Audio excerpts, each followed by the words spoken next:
potential future. The folks in Lansing want more of your paycheck. They're looking at an income tax hike as a possible way to balance the budget.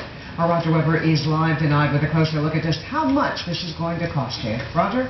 Well, Carmen, during this budget impasse, we've heard ideas for a services tax increase, a utilities tax increase. Now, the idea of an income tax increase seems to be gaining some momentum. There could be a vote in the House as early as this week. And the Democrats are trying to get Republican votes for this, including one lawmaker who lives right here in Grosse Pointe.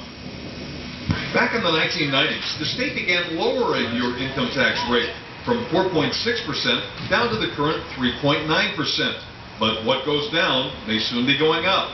If the legislature wants to return to the higher rate, people making $50,000 a year would see a $350 increase in their annual Michigan tax bill. At this time, the economy, gas high, houses are not selling. That's not good for us.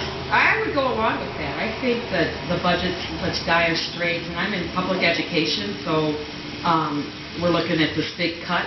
The state representative here in Grosse Pointe is a Republican named Ed Gaffney.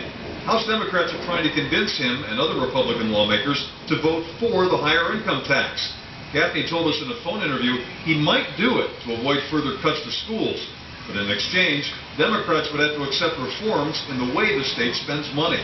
Real cuts in the budget, plus a restructuring of state government, where it's streamlined and cut back much the same as, Ford, GM, Chrysler. The pressure is building. The Michigan Taxpayers Alliance is targeting Gaffney and 11 other Republicans with this Robo message playing now in voters' homes. Call your state representative, Ed Gaffney, and ask him if he has already agreed to raise your taxes.